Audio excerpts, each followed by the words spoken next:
Fala pessoal, tudo bem? Aqui é Vitor Moura da Lantal. No vídeo de hoje a gente vai trazer para vocês uma introdução à China.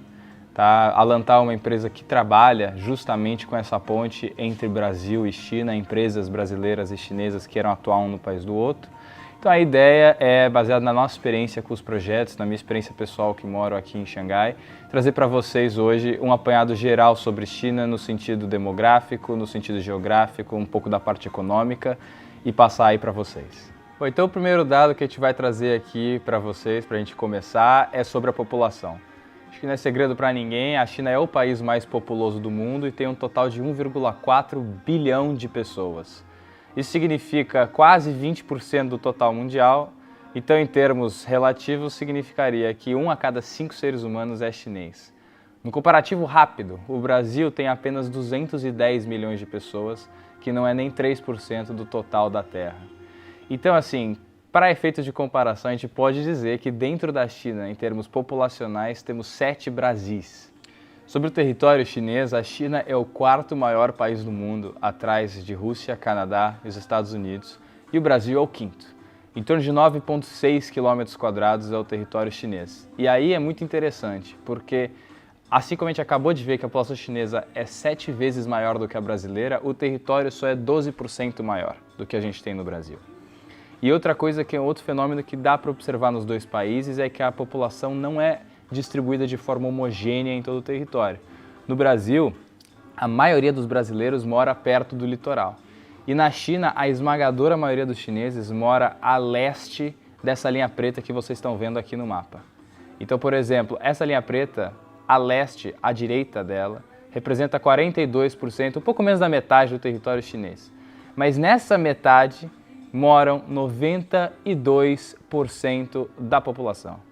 O que significa que a outra metade não tem quase ninguém, é muito pouco populada. Outro fato muito interessante de compartilhar com vocês é sobre o idioma. Na China se fala o idioma chinês, que é o mandarim. Mas o mandarim ele é apenas um dos idiomas falados dentro do território. Na China existe um estudo que mostra que a cada 50 a 60 quilômetros já se fala um dialeto diferente e muitos deles são completamente não relacionados ao mandarim. E a forma como o mandarim foi escolhido também é muito interessante. Aconteceu em 1912, na queda da dinastia Qin, que foi a última delas.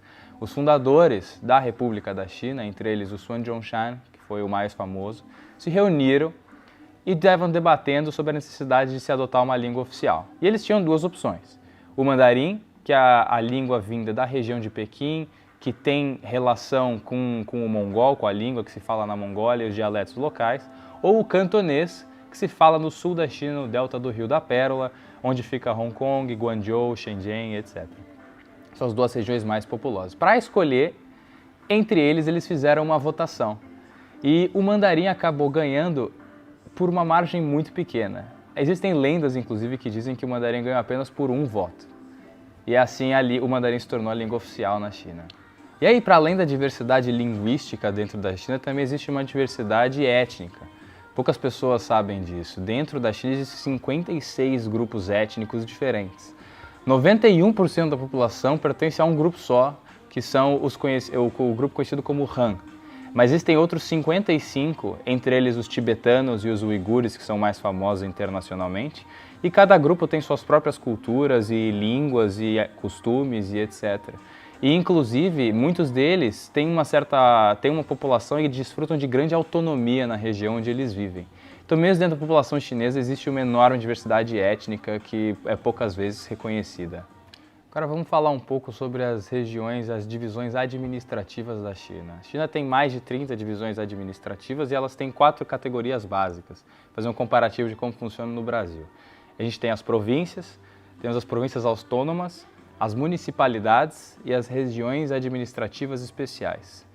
As províncias normais funcionam como os estados brasileiros, semelhante. As províncias autônomas são regiões da China onde existe uma grande parte da população local pertence a um dos grupos étnicos que não é o Han, como explicado anteriormente. Ou seja, e elas são poucas delas, são a Mongólia Interior, Ningxia, Guangxi, o Tibete e Xinjiang. Essas regiões elas têm, por conta de uma grande população de uma minoria étnica, elas têm uma autonomia diferenciada. Depois a gente vai para as municipalidades. As municipalidades são